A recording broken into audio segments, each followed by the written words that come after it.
There she is. Just as we go live, Amanda Zimmerman, thanks for being on Human Socials, the Human Side Interviews. Everyone, thanks for joining us today. Questions, the questions of life. What are we going to do with our lives? What are our passions? You're graduating from high school. You're graduating from college. What the heck are you going to do next? Are you going to do what everybody else in the world is doing, or are you going to follow your own path in life? Well, that's one of the reasons that I've asked Amanda to be on today's show, because she is a disruptor. She's someone that's doing things her own way. She's somebody who will, and trust me, by the end of the show, be influencing you to think about your life decisions just a little bit differently. And that's what Human.Social and the Human Side Interviews are all about, to bring you interesting people and to bring you people that are disrupting society, disrupting business, and increasing change throughout the world. Amanda, thanks for being on today's Human Side Interviews. Thanks so much for having me, Mitch. I'm really excited about this. Well, I am too. And you know, before we went live, I shared with you my daughter's a junior at UCLA. She's getting ready to start the journey that you've already started. So as a parent, as a dad, I'm interested in hearing your answers to some of these questions. And then my son, our son is 15 and he's a freshman in high school. So he'll be looking at solving some of life's riddles and getting answers to some of life's questions shortly also. So Amanda, thanks so much for being on the show. And why don't we just start off with sharing with our viewers a little bit about 4 cities in 4 months and the conversation you had with your old college roommate, Stacy Levine, and how this whole nomadic journey started. Awesome. So this journey started about 5 months ago, even though the journey itself was only 4 months. I had recently left my first job out of college. I kind of realized that the path I was on wasn't right for me. And I had this whole plan. I was going to stay in my apartment in DC for about 2 months, apply to jobs, and if I didn't, I'd move home and figure it out from there. So I had this whole plan, and while I was strolling the internet one day, I came across this book called The Quarter Life Breakthrough. Totally recommend it to millennials or people that are not millennials, really just anyone. It really helped me think about how to pursue a career path that felt meaningful, which was something that was really, really important to me. So I went to New York one weekend to visit my roommate from college, Stacy Levine, who's one of my best friends, and I was blabbing about this book for 10 minutes probably, because that's what I do, and she stopped me mid-sentence and was just like, Amanda, I know exactly what you have to do. I was like, what? She's like, you have to, sign over your lease and live in 4 cities over the next 4 months and pursue all of these career interests that you have so much interest in, but you don't know if they're right for you to pursue. So first of all, I was like, how did you think of that? Because she really just stopped me mid-sentence. There was no discussion back and forth there. And second, I was like, that sounds really, really awesome. I want to do that.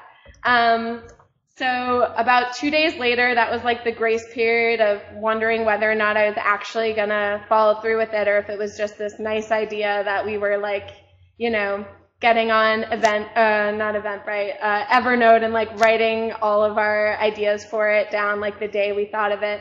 And 2 days later, I was like, you know what, I'm going to do it. And I went back to DC after New Year's, and got on Craigslist, posted my apartment, sold all my furniture, and I started about a month after we came up with the concept. So that was how it began. Yeah, go ahead. And no, I mean that's awesome, and that's a great foundation to where we're going with the rest of the show. But let's take a step back just for a second. Just having that conversation in the first place. I think a lot of young adults have those conversations, but they don't take action after having the conversation. So for those viewers that are in college, in high school, or trying to figure out what they want to do in life, and by the way, Amanda, I have some lawyers that are watching the show today that have been practicing for some time, and they're still trying to answer these questions. They're not sure which direction they want to go, with what type of law to practice, or if they even want to practice at all. And that's why this topic is so important. You graduate from school in DC. What was your major? Did you go to work before going to New York and having this conversation with Stacy? What prompted this thought process, this mindset to start developing where you made these Yeah. decisions? Yeah, so I was a communications major in college. I minored in cinema studies. Absolutely loved my major. I do not regret it one little bit. I learned so many very practical skills that have actually really helped me over the course of this journey. But when I graduated, I knew I didn't want to go into like a straight PR marketing job, or at least that's what I told myself.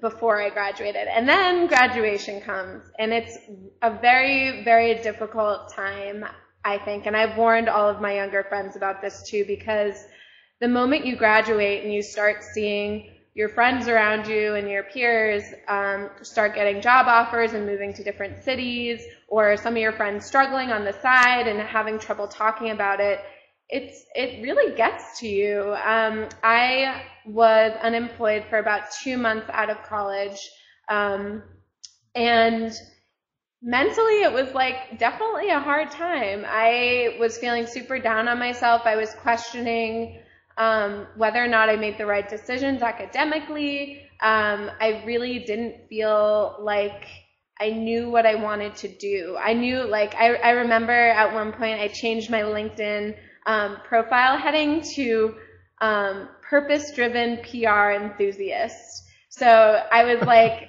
trying to convey this like need inside of me to do something that felt really meaningful to me. But I had one of my mom's friends looked over my LinkedIn for me, because my mom has a bunch of friends in social media. And she gave me some feedback, and she was just like, I don't really know what that means. And at the time I was like, I didn't really know what it meant either. I was just trying to kind of project this value that I had, that I was looking for in a career. And I see that now as I look back, but at the time I just felt really lost, kind of.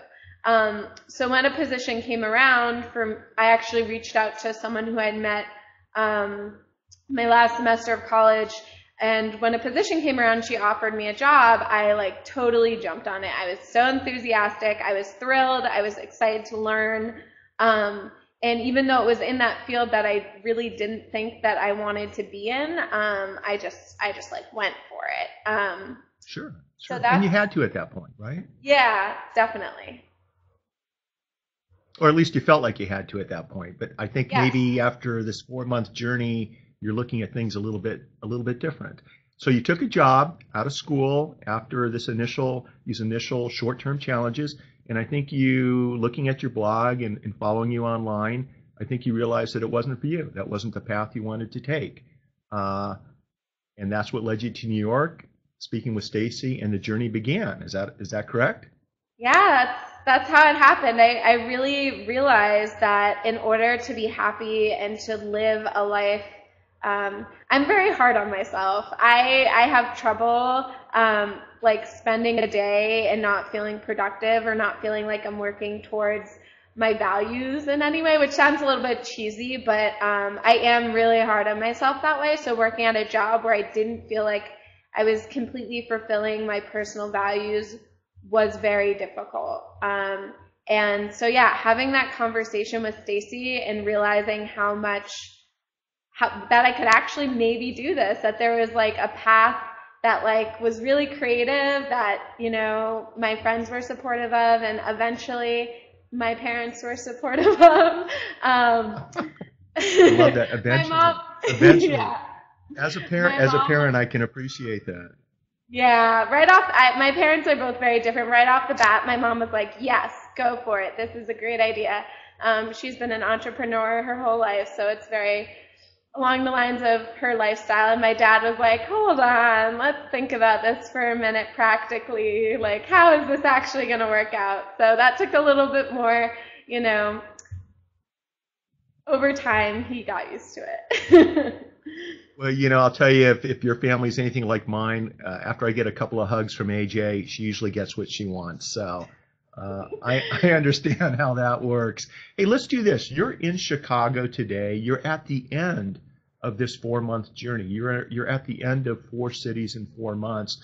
Let's walk through, Amanda, if you don't mind, the first city you visited, maybe share a couple of experiences and why you picked each of these cities, your takeaway from each city, and just kind of walk us through the first city, and then we'll go to each one and share some of your experiences. And then I want to finalize and go over to your blog, Dresses with Pockets, if you don't mind. So what was the first city you went to, and what were some of your experiences there? So my first city was New York, partially because, everyone says, like, if you make it in New York, you can do it anywhere. And partially because Stacy, my roommate who came up with the idea, bullied me into it because that's where she lives. But I was really excited. I had a wonderful time in New York. I think my goal for the first month was just to see if I could do it, to see if I, let me backtrack a quick second. Sure. So, on one part of the journey, my goal was to find my next career path. Like, what did that look like? How could I find it? Who are the people I need to speak with? And then on a personal level, something that happens to, I think, a lot of college kids after they leave college and stay in the same city is that they start to get really, really comfortable. And it's not necessarily a good comfortable. It's the idea that, like, I had friends that lived down the street that I would hang out with if I wanted to hang out with them, and I knew the city really well, so I would go places on my own and that would be fine. And I think that I got really sad about the fact that I wasn't meeting new people, that I wasn't exposing myself to new people. And there's so many interesting people doing amazing things everywhere. So that became another really important goal for me, to just find these people that really cared about what they did, which was something I wasn't exposed so much to before. So going to New York, I had like a couple things on my plate before I got there, but really a lot of the planning happened while I was there. And one of the first things I did was volunteer at a film festival because I'm really interested in film, which was a really cool experience. You meet really great people when you volunteer at film festivals, just because, everyone's there, they care about film, there's interesting stuff going on. And then besides that, it was really just reaching it started as like a first email, like, how am I going to get people to have coffee with me? That was like a question in my head, like, would people actually respond to a cold email? And I kind of found a way to, reach out to people in a way that resonated with them. And I kind of, part of me, can you share that with us? Oh, sure. Can you share that too? So, yeah. So, of course I would include kind of what I was doing because people find it interesting. Someone's living in 4 cities over 4 months and they want to know why. But the other piece is, taking a look at their website, doing a little bit of internet stalking. I'm a huge fan of internet stalking because it's not real stalking if people are putting it out there for you to see. So Amanda, it's not internet stalking. Okay, you're researching. You're investing in someone else's background. You're finding out a little bit more about your audience. Okay, it's not stalking. It's not stalking. I know what you mean. Really I do the same thing when I have a new case. I check out opposing counsel. I check out the other side. Absolutely. But for our viewers watching the show, I want them to pick up tips that you learned during your 4-month journey. And real quick, Amanda, let me just ask everyone who's watching the show live, or if you're watching the recorded version, and most people do, use the icons over on the right side of Amanda, and share the show on Facebook, Twitter, Google+, LinkedIn. Share it with your family and friends using email. Bring them in so they can watch the show, they can meet Amanda, and then after the show, make sure to connect with Amanda to stay in touch, because she's a valuable networking resource for all of us. But Amanda, I didn't mean to interrupt with you. You were sharing with us how you were able to line up coffee with, complete strangers. And so the first thing you would do is do research or a background check on somebody, correct? Internet stalking, and then what would you do with that information? Yeah, so I'd find it like a blog post or a photo they took, like whatever. I found something that they seemed passionate about, that they wrote about or that they talked about, and I let them know that that was something I was interested in. And I think when you show someone that you care about something they care about, they're like 100 times more likely to respond to you. Brilliant. I feel the same way too. Like if someone shows, for example, I love documentaries. If someone like brings up a documentary to me, like I can talk to you for hours, 100%. But yeah, so it started off as that, and then once I found interesting people, I would look who they followed on Instagram and Twitter and find people in their network that seemed interesting. And it was a lot of, just working within other people's networks, sometimes without even asking them, with just looking on their social networks. The fact that you get that concept at such an early age is brilliant. I mean, I got to tell you something. You just shared a concept that most people never figure out. When I talk to young trial lawyers, when we have a new case come into the office, Amanda, what happens is most of the time one lawyer will call the other lawyer. Most of the time they won't even pick up the phone and call. But when they do, they talk about the case. There's a lot of chest beating going on, a lot of testosterone, or whether the lawyer's male or female. It's just a lot of this going on, right? And what I tell lawyers to do is pick up the phone, do what you just did. Check out the other side, find out what their passions and hobbies are, pick up the phone and contact the other lawyer and talk about something that has nothing to do with the case. Introduce yourself, and if you both like cross country and your kids run cross country, start talking about that and you start connecting, and then everything else falls into place. So I didn't mean to interrupt you, but that's such an important approach to connecting with other human beings. I'm just so glad you brought it up. That in and of itself is worth the entire show today, in addition to meeting you. So anyway, I'm sorry for interrupting. I'm going to get off my soapbox. You were able to have coffee and make some new friends and connections in New York, correct? Yeah. What was the next city that you went to, and can you share an experience with that city? So the next city was probably the most exciting. It was Austin, and I purposely chose to go there in March because I knew South by Southwest was happening, and I'd been interested in the festivals for like a few years. It's, for those of you who don't know, it's film, music, and what they call is interactive, which is kind of like TED Talky-esque, a lot of different topics and people just, having panel discussions about them. So the trick about South by Southwest is that the tickets are fairly expensive to get a pass and to go to all these events, which is of course what I wanted to do. However, if you volunteer for 40 hours a week, which I had time for because I was only working a part-time job at the time, you get a free pass. So any time that I wasn't working at my theater location, which was also a cool experience in and of itself, I got to go to like the most awesome events. I got to go to like cool comedy shows and music shows, and I heard like the showrunner of House of Cards speak. Like it's crazy. Like everything is going on. It's about a week and a half, and tens of thousands, if not more, people come to the city for it. So it's just this like amazing explosion of interesting people and things and art and music. It's really cool.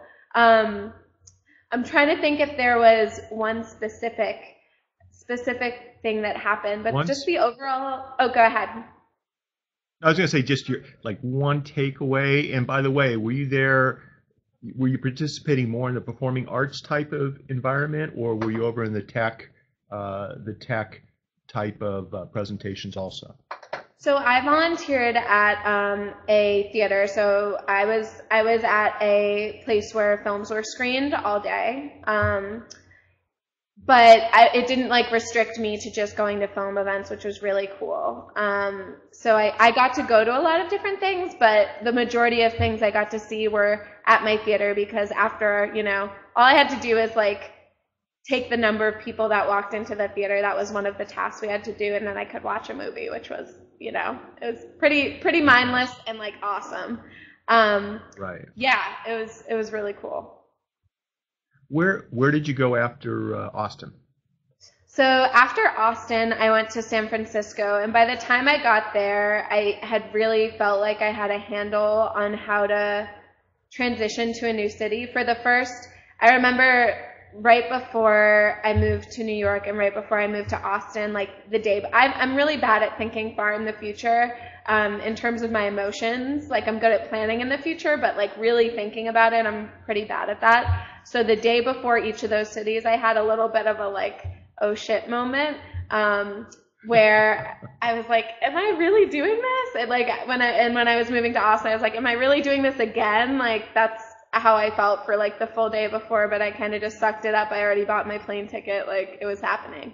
But once I got to San Francisco, did you know anybody in Austin and San Francisco when you made these moves? So I did. I've known at least one person, whether or not they're like my closest friends is kind of different, but I've known at least one person in every city, and I've made an effort to reach out. Anyone that I know that's living there, I tallied it up this morning. Over the course of the 4 months, I've seen around, it might be a little bit off, but 26 friends or family members from different parts of my life. So that was enough. Like, of course I wanted to see those people as well. But yeah, for the first 2 months, I was living in Craigslist apartments that I had found online. So I was living with people I didn't know, which was kind of a whole nother aspect to it, which made it really cool. Did you do that in San Francisco also, or you're on your way to San Francisco? Yeah.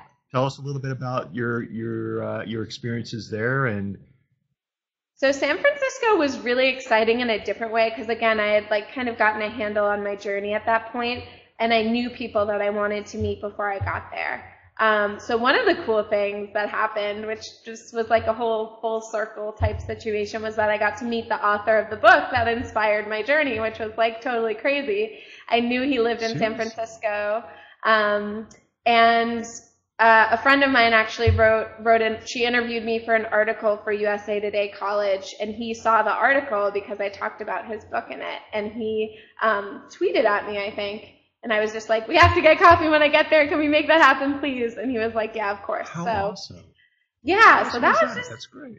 It was really cool. And then kind of through the network of people I'd already met, I was just able to meet some really interesting people. This one woman she used to work for Airbnb and started a company that I adore called The Passion Co., which gives people the space to work on their passion projects, whether it's like after their full day of work or if they are not currently working. It's definitely like a very inspiring company and something that I think I was able to learn a lot from her. She's a really, really interesting person. But yeah, and I also came across another guy that totally like blew my mind and gave me some really interesting feedback. His name is Dale Stevens, and he's kind of a thought leader in higher education at this point. He runs a gap year program and has written a book called Uncollege, which talks about kind of alternative methods to college or to learning or to figuring out what you want to do with your life. And he was super nice and gave me a copy of his book after I spoke with him, and I was reading it on my plane to Chicago, which is where I am now, and there was this one piece of it like that totally struck me.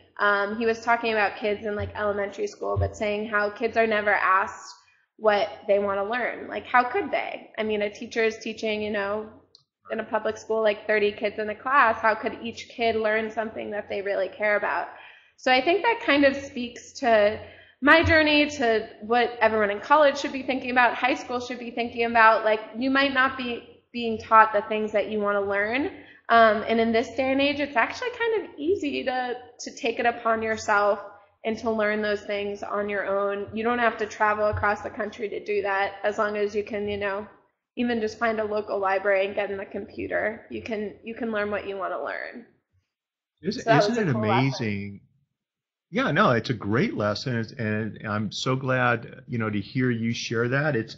I spoke in Denver last month at a lawyer convention, and I was talking about, the power of a smartphone and how, a warrior on the plains of Africa has more information at the fingertips with his smartphone at his fingertips than our president of the United States did 18 years ago. And, once you tap into this resource, you can change everything. And, you took the initiative to make some changes, you didn't particularly enjoy what you were doing, and you started this journey that's taken you from New York to Austin to San Francisco. You're now in Chicago. Tell us a little bit about Chicago, and you're still there. Are you planning on staying in Chicago? What are your next plans? Tell us about Chicago first, and then tell us about your plans. So Chicago's been great. I actually have some very, very close friends in the area, which is kind of refreshing. It was a little hard being so far away from home in San Francisco, and even though I knew a few people, I didn't have like very, very close best friends there. So coming here, it was kind of nice to just settle down and like reflect on things. And one thing, again, after reading that Dale's book, on my airplane ride over, I was having all these epiphanies about, what could I do about this problem? Like, I'm really interested. I found out, to be honest, about the second week of my journey, I had a realization about what my true interests were, which is kind of funny. It only took me 2 weeks, but I've been doing this for 4 months, which was leadership development with kids and teens. It's something that I've had a taste of before through a previous job, and I knew I loved it, but I kind of needed to see that there were jobs out there that related to this kind of really niche interest that I had, which there are, which is cool. But which makes the whole journey worth it, even though you figured it out in the first 2 weeks, right? Yeah, it does. It is kind of funny though that it took 2 weeks.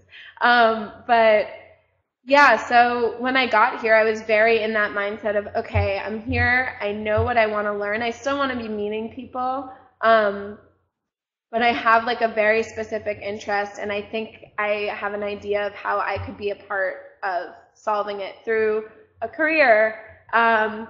And so I was looking for things that were in that area of leadership development, specifically with young girls, because young girls have, once they hit the age of puberty, they lose a lot of self-confidence, and they start to, think that they can't do math and science, or they, it's just a really hard time for girls, and I totally relate to that. So one of the coolest things I did while I was here was volunteer for a local summit through Girl Up, which is a UN-founded initiative, and there was a chapter of it on Northwestern's campus. They were hosting a day for young girls to kind of develop their leadership skills and talk about relationships and things that they were interested in, and I totally resonated with it. So I reached out to the girls that were running it. They're still in college, so they're younger than me. I have no qualms about reaching out to people that are younger than me that are doing awesome things. They're like amazing girls. And I got to spend the day doing that, and it kind of totally reaffirmed my interest in what I'd like to do after I'm done in terms of all the work that I do, but just relating pieces of that experience to everything that I do from now on. Hopefully. Well, talking with you before going live, I understand you're kind of wrapping up this 4-month journey this upcoming Saturday, correct? Yeah. So you're ready for the next. You're ready for the next phase of your life. So, with that new appreciation of where your passion lies, and the fact that there are employment or job or opportunities for you as an entrepreneur to step into that arena and pursue those passions, what are your plans and game plans after this Saturday? What is it that you're going to be doing, and how can we all keep up with your exciting lifestyle? So first of all, you can always keep up with me. I've been blogging for years. I started my most recent blog about a year ago. It's called, you want me to wait? It's called Dresses with Pockets. No, I'm just going to, the link's right above us, everybody, so you can click on that. And okay. I didn't realize it is right there. That is my blog. So I've been blogging for a while, but this one has more of a focus on things going on. Some of the things I talk about are pop culture. Most recently, I've been blogging about my journey. I'm going to keep writing in it from here on out. So this summer, one of the realizations I had over the course of the past few months is that I do not need a typical 9-to-5 desk job to be happy. my kind of highest priority in terms of a job is just pursuing the things that I now know that I care about. So one of the things I'll be doing, which is immediate, a month from now, I'll be working at a summer camp that I grew up going to, doing programs around leadership development for primarily kids 14 through 16, which I'm like super psyched about. And if you had asked me a year ago, oh, you're going back to camp, that was always a conversation between me and my friends, like, oh, you're going back to camp? If you asked me a year ago, I might have a little bit of, I might be a little bit self-conscious about it, wondering if that was the right decision, but I have absolutely no doubt that that's exactly what I want to be doing right now, which is a great feeling. It kind of stinks to wonder if what you're doing is the right thing, and I feel really good about that. And after the summer, I'm considering a few things, one of which is starting my own little workshop for, doing leadership development and building confidence and working on kind of passion projects for young girls. We'll see how that works out. That'll kind of be something that I think I decide more concretely on within the next month. Other than that, you can also find me on Twitter. I'm Amanda S. Zim, Z-I-M. Or Instagram, it's dresses with pockets, with a period in between each word. But yeah, I'm kind of an open book, so if you want to reach out to me, I'm like absolutely thrilled to get back to you and answer questions and meet for coffee if you're nearby. So that's me. It sounds awesome. No, you know what? And you are such an awesome, wonderful young woman. I mean, thanks for being on the show, Amanda. Much success with everything you do. And before I let you run, though, a couple of things. I shared Amanda's Twitter handle over in the chat. So you guys, if you didn't write it down, it's right there. Dresses with Pockets, Amanda. Tell us a little bit about, and by the way, you shared your adventures, you shared some of your stories on the blog during your travels. I thought that was really cool. But what the heck is Dresses with Pockets? It's not a fashion blog. What is that all about? No, so it's not a fashion blog at all. I have like no interest in writing about fashion, though wonderful for people who do. It started a year ago. Being in communications, you're taught to think like very strategically about what you name your blog, because that's a part of your brand. It's part of who you are. It says something about you. So a year ago, I was restarting a new blog. My first post was a post that I wrote 2 weeks out of graduation about how I was kind of struggling to figure out what the next step was and having a lot of self-doubt. If you want to read it, it's there. It's a good one. And I was trying to figure out like I don't really want to make it my name. I don't want to make it like super cliche. So I chose Dresses with Pockets, which is probably my favorite kind of garment to wear. And it also describes my personality in a little bit. You can read more about it in the About section of my blog, but basically it's the idea that like I've always loved wearing dresses. They're fun. They're like, back in high school, I used to wear dresses before. Like now it's very cool to like be fashion forwardy in high school. But back when I was in high school, it was like jeans and a cute shirt, and that was what most people wore. But I loved wearing dresses.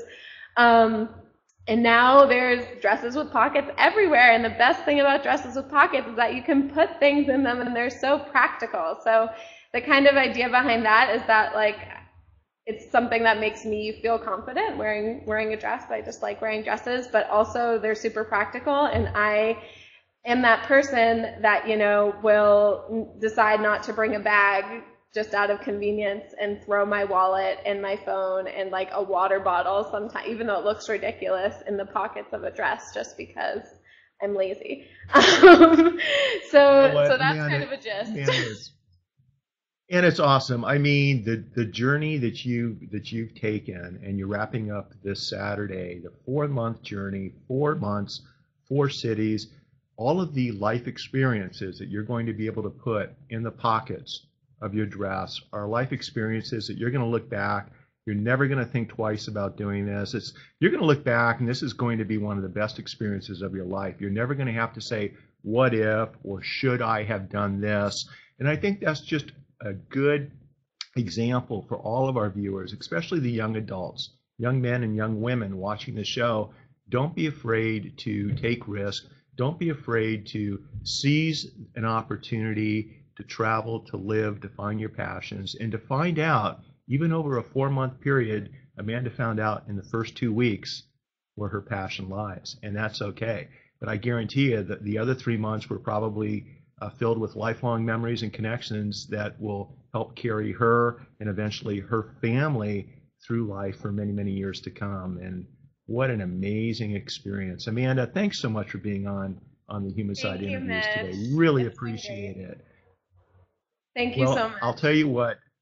Oh, you're very welcome. And for everyone on the show, connect with Amanda. You can go to the link above. That will have a link to today's video. It will have a link eventually to a podcast version of today's video.